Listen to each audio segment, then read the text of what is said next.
Inevitably, if someone is a fan of Star Wars, they're probably a fan of the Star Wars Cantina. And if you're a Star Wars action figure collector, like, well, probably most of the audience watching this video, well, then you're probably a fan of collecting Star Wars Cantina action figures. And there's a lot of reasons for this. I mean, first of all, you have to actually have spaces between words in English. Crazy, right? First of all, there's a huge selection of characters, and granted, people throw in their own customs sometimes, but overall, if you were to just take a snapshot of Cantina aliens, well, you're going to get a huge variety in your action figure.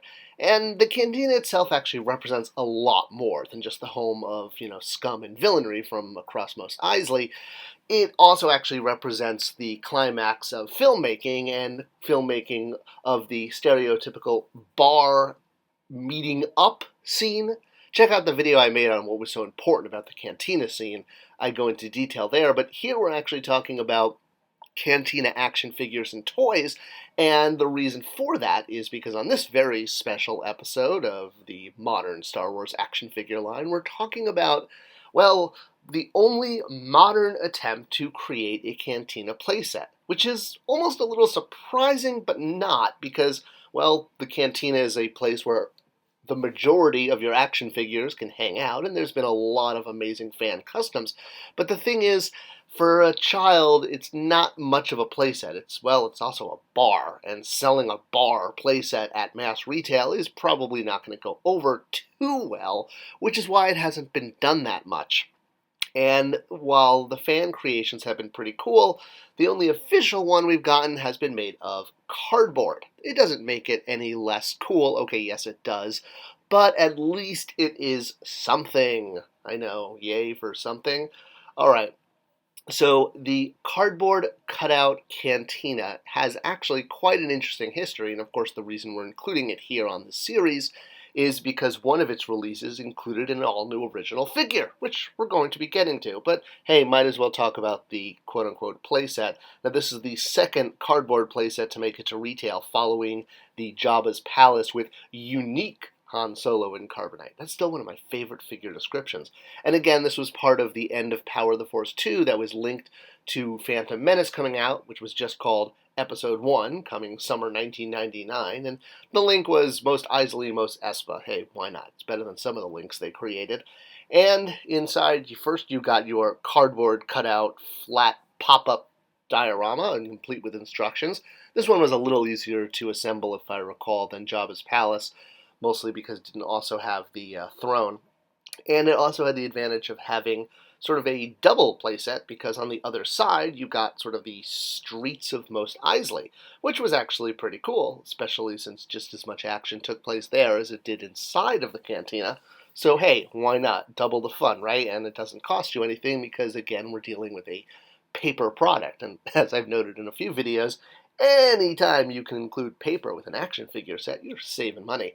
I do wonder why they didn't put on any, I don't know, dewbacks or droids or anything on the back set, but alright, so flipping it around to the Cantina proper and folding it out to create the bar and all the little niches? Not niches, nooks? I guess nooks would be the right word. You know, all the stuff where they did the reshoots. So yeah, you've got Hammerhead's nook, and you've got the table where Han and Greedo decided to play backgammon, and you've got the main bar with IG-88's head nicely hidden among the bar spouts and bottles. Well, actually, it wasn't IG-88's head back then, it was just part of the bar until it became his head. Alright, so yes, and you can set up your figures around it, and it works pretty much with all 3 3/4 figures who want to drink. They're not drinking alcohol, right? They're just drinking, strawberry acai lemonade and punch. So yes, you can recreate Han and Greedo's amazing board game challenge. You can go and hang out by the staircase, or the other staircase. I do notice the droid detector is a little off the fritz there. And of course, you can hang out on the outside and, I don't know, get some fresh air or something. Do toys need fresh air? So it's also just as compatible with your old figures as your new, because yes, you can take your Kenner figures from when you were a kid and combine them with your Hasbro figures, unless your Hasbro figures were your figures as a kid. Oh my god, my mind is blown. Now, this isn't the first cardboard cutout playset of the Cantina we've had. Kenner produced one back in the 1980s, which, unlike this one, did have little things walking around the Mos Eisley section. And there was, of course, also the actual 3D sculpted, tooled version of the Cantina playset, where this shot Greedo looks like he's had too much soup. So this was the one that was at mass release, and most people who had a Star Wars Cantina as a kid had this. It had a little dueling section. It had the bar that Ponda Baba, Walrus Man, was tending. And then the other one, the one that was made of cardboard, this was only available at Sears, and this was more of a Streets of Mos Eisley, where you had little pegs to put figures on, and this is most notable in Star Wars collecting because it is the origin of the nefarious blue Snaggletooth, because the set came with Snaggletooth and Walrus Man and, no, I'm sorry, it was Greedo and Hammerhead. Walrus Man looks like he just got added there. So, yep, that's where he came from. Now, there were other attempts to build a Cantina playset, sort of, by including sections of the bar with different figures, and then over the years, whether you were buying them from single packs or doing 3-packs, you could assemble at least, both halves of the bar, and then eventually, way down the line, we got little curved sections, although they actually didn't produce enough figures with these. You had to buy double of a couple aliens in order to get enough curved sections, because you needed 4 in total, and you could then finally build your full bar. But the odd thing was, even when you built it, this bar has something that the Star Wars Cantina most definitely did not have. And if you're looking at this and you can't figure that out, well, besides going and watching the movie again, I'll give you a hint. Yeah, there's no stools. For some reason, stools got added, but yeah, you go and you look at, well, any shot, and what are the Cantina patrons doing at the bar? They're standing. Standing room only, folks. Yeah, there were no seats. Although, granted, the seats do make it easier to put more figures there because they can, sit, but most of them don't even have bending legs.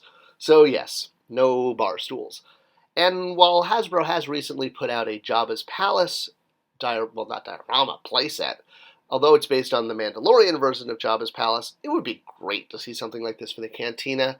A no-seat IG-88 pipe middle section, the whole 9 yards. It'd be great, even if they sold it in pieces. All right, but for now, the modern line, and that stretches all the way back to 1995, people. We have to be content with our Cantina Mos Eisley 25 inches wide with a unique Sandtrooper.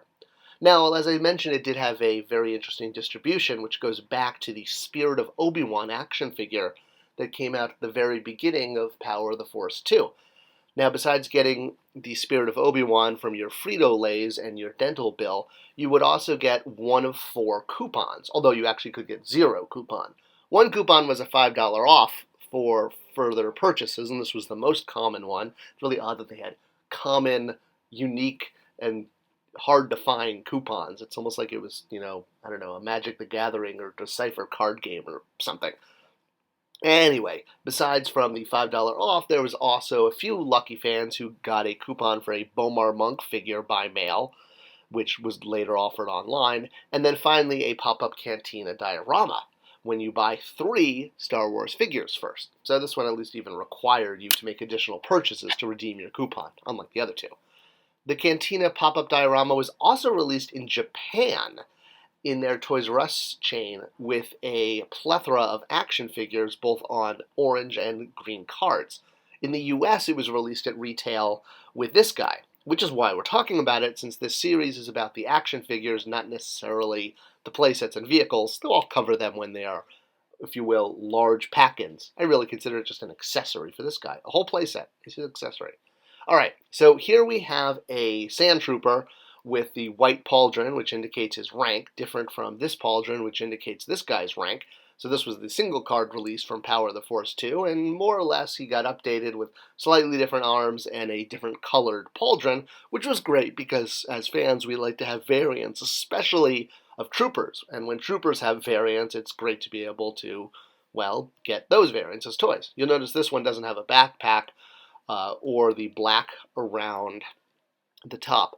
One of the things that makes it a little different from further Sandtrooper releases, which we continue to get every couple of years since, well, again, it's a great variant of a Stormtrooper you can do that looks real badass. And we did get the white pauldron version, complete with the black around the neck, as opposed to the gray. And, well, heck, we even got the gray pauldron. And, of course, there's the pauldron with the sections and the pauldron without sections. And, yeah, there's all sorts of different variants walking around Mos Eisley. And, honestly, Hasbro has done an amazing job putting out so many different versions. Now, the reason this guy didn't have a backpack and why he was really unique for a while was he was the first Stormtrooper to come with that little floaty droidy thing. And it plugged into the back. So that's why, again, he didn't have a cooling backpack, because this one was responsible for holding on to the droid. It's this droid, right? You remember him floating in the background in the special edition to make it more special edition-y? I guess it's called an IMG-099 Mark IV Sentry droid. Sure, why not? Now, it is interesting that this figure is just an update of the original Sandtrooper, which was released way back in, Wave 4? Where you had the orange pauldron and the spray-on tan. The reason it's interesting is because at the time, we had an updated Stormtrooper, our first upgraded Stormtrooper in the entire Power of the Force 2 line, which was the Comtech one. But this figure was not used for the diorama, probably because the diorama had been planned way earlier. It just took a little while to get it to retail. Now, we'd had quite a few upgrades of Stormtroopers over the years, and so, yes, the one we were getting as a Sandtrooper was not even the current iteration of a Stormtrooper, the Comtech one. Now, of course, we've, again, gotten even better ones, probably the Mandalorian one or the upcoming Episode 4 Vintage Collection one with the holster are probably the best Stormtroopers we've ever gotten, but yeah, at the time, this figure was actually out of date. It wasn't even current. And it would have been cool, but hey, mail-away figures are mail-away figures, and however you were getting your Mos Eisley Cantina, whether you did it with a coupon, or you were in Japan, or the US and got the Stormtrooper, hey, more aliens means more fun.